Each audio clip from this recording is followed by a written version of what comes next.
I think maybe even Dirty Jersey Rat. Dirty Jersey. Yay! I love that song. All right, so if I got like 2 questions I could ask you, what would the biggest ones I would ask you are, should John, I know you've seen everything about the John stuff pretty much, right? You're up to speed? Wait, what happened? No, I'm just kidding. I was going to say, no. You ruined it. No, you saw all the Stuttering John stuff. What do you think about Anthony's encounter with CJ Brown outside? What's your take? Well, first of all, John should have done his time. Like, I've been involved in comedy 1,000 years. I've played rowdy crowd. I played rowdier crowds in that crowd. You know, I've been in a black only room following Dave Chappelle. So there's no excuse there. I've never seen a headliner do 7 minutes and walk off. I don't care how bad the conditions were. He could have won that crowd over.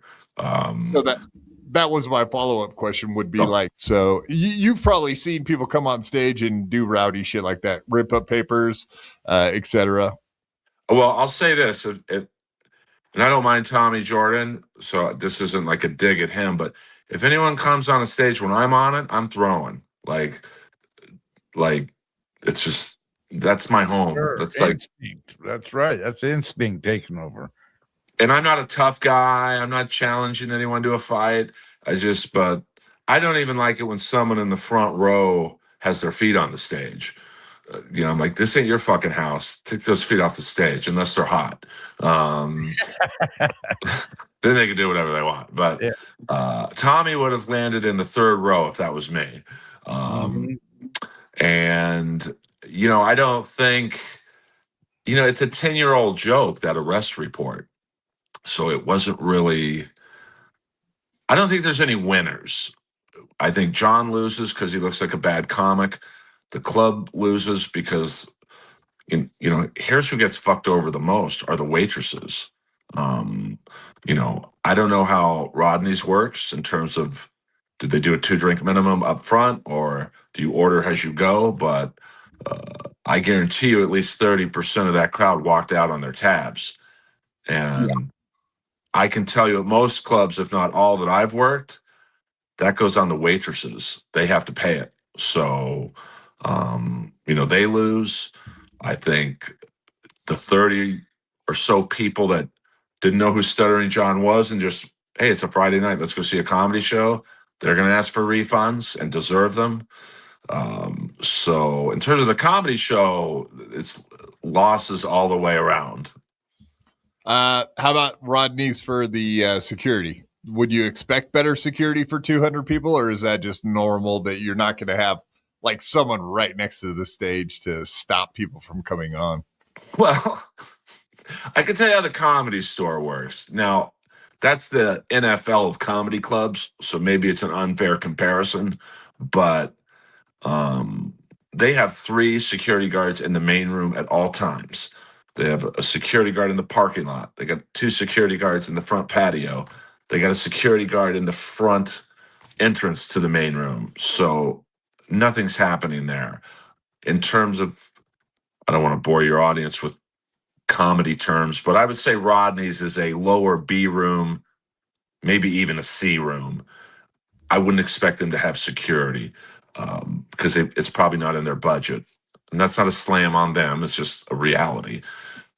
If I were the owner, I would have procured a large open mic comic and say, hey, you're desperate for stage time. All you have to do is stand by the side of the stage. You have to do nothing but just stand there and you get stage time in return. Because with Cumia going on stage introducing John, if that's at the Comedy Store or Improv or Laugh Factory, he's kicked out. He's not allowed to stay and watch the show. Even if the host kind of like gestures to him to come on up? That host is probably fired on the spot at any major club. And then Tommy Jordan, he's kicked out of the club if he got on stage. For life. I don't want to speak for Rodney's, but and maybe it's unfair comparing them to the Comedy Store, but the Comedy Store doesn't fuck around. There's no second chances there. So Kumi would have been escorted out. Tommy would have been escorted out. There would have been at least a giant open mic level comic standing in front just to like ward off any people with ideas like Tommy had. And, you know, I still say that John, he would have won that crowd over if he would have stayed, what they call stay in the pocket, take the heckles. And I mean, he was only supposed to do 35 fucking minutes. That's feature time. That's not even headliner time. So, and John loses because there's not a club in the country that's going to want to book him after that, in my opinion. So that's a bad look all the way around for John. He is claiming now that he had a second act, and after what happened with Tommy coming on stage, you guys are muted. I can't, because he thinks of himself as this amazing comic. Now I don't know if he is or isn't.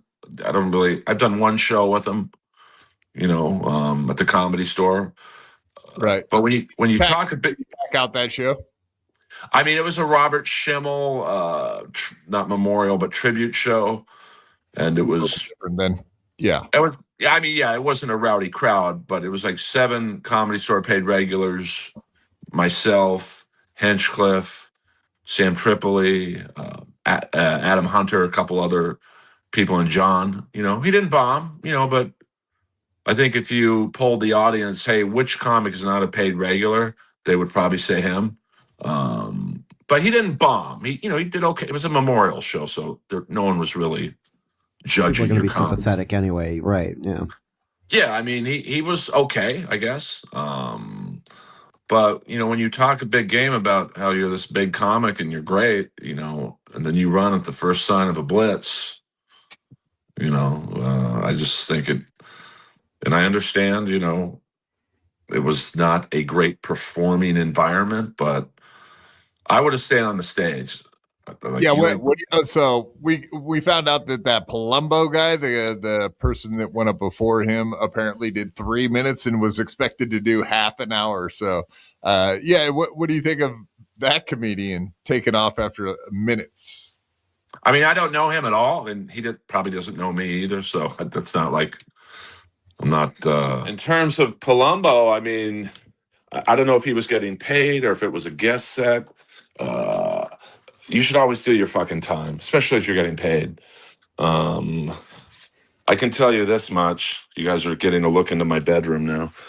Yeah, no boobs like we got to see at Rodney's. We got porn bombed at Rodney's. We were watching Tommy Jordan stream, and all of a sudden, here's a boob. It's like, oh fuck, damn it!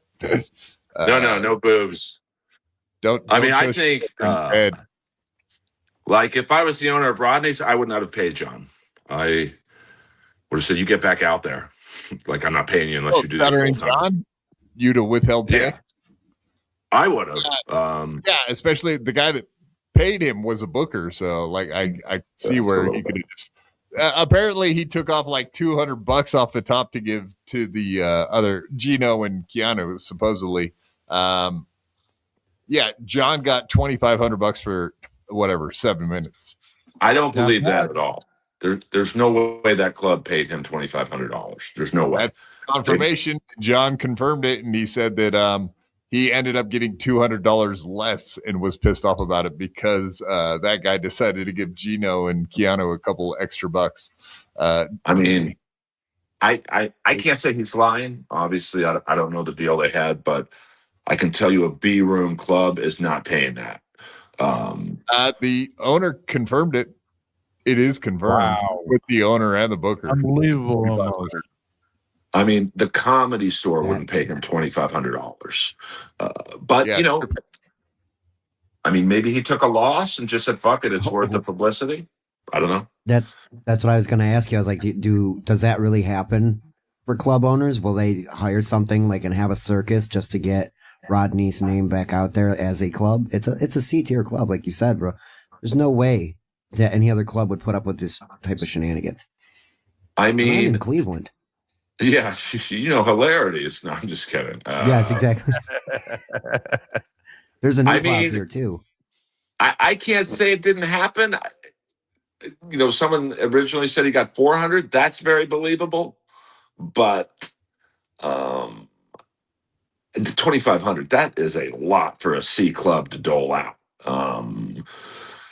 And you got to figure half the people got in for free, or at least a quarter did. Uh, probably 30% of the bar tabs weren't paid. Like, someone took a giant loss if that's how much he got paid. Yeah, I mean the owner, because there was a booker and owner, and the owner said he was going to send 2,500 to the booker. It's all confirmed. They asked him, they're like, "Did you pay the booker?" And he was like, "Yeah." Well, I mean, technically, I guess I haven't yet, but he sent me his PayPal, so I'm going to send it to him. But it does sound like that he did get paid. So, I mean, Jack. I'm blown away at that amount for that level of club. I mean, the Stand in New York would not pay that. The Cellar would not pay that. I have a hard time believing Rodney's, unless the guy's a rich guy and just thought, "Hey, fuck it, I'm a Stern fan. Fuck it." If it's true that John was going to do it like a second act, do you think John would have been good doing a roast type situation or just doing his regular act? Well, because his act really hasn't changed a lot, I think it would have been funny if he was like a band there, everyone knows the songs, so they're going to shout out the pun. I mean, it would not have been a great, he was kind of fucked either way.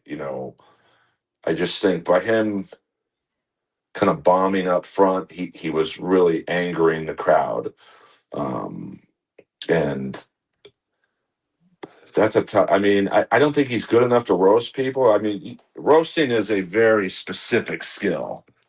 And I just think he should have done his act. Could have been like Jimmy Buffett, where everyone knows the words to Margaritaville. It would have. He could have won them over, and I think everyone walks away happy. Even with the hostile crowd, he wins them over. I mean, listen, there's going to be a couple people that don't like him. No matter, he could have done a Dave Chappelle set, and people are going to still go, "Fuck this guy." But he would have. If he cared a little bit more, like when I had to follow Chappelle in a black room, they gave me one joke and they were right. It was like Showtime at the Apollo in the main room, 400 people going, "Who's this fucking white guy?" And Chappelle didn't even give me an intro, really. He said, "I think there's somebody next," and he just left. And the crowd's throwing shit at me. I mean, it was a wild crowd, but I stayed in the pocket. They didn't scare me. And at the end of the day, I didn't walk one person for 20 minutes. They stayed. So I think he could have done that. Like, just take the heckles, yell "Skull" a few times.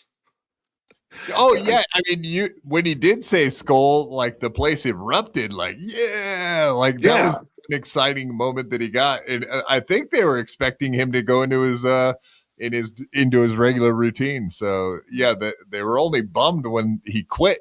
Other than that, like they were ready for his set. Yeah, so tell a joke, yell "Skull," get heckled, maybe give someone, say something about, I don't know, have a pedophile joke ready for Kumia, and then say something about Brennan, and then do a joke. And, the problem is, I mean, there were a lot of funny comics in that crowd, so John probably wasn't even the funniest person in the room. And that's a problem. When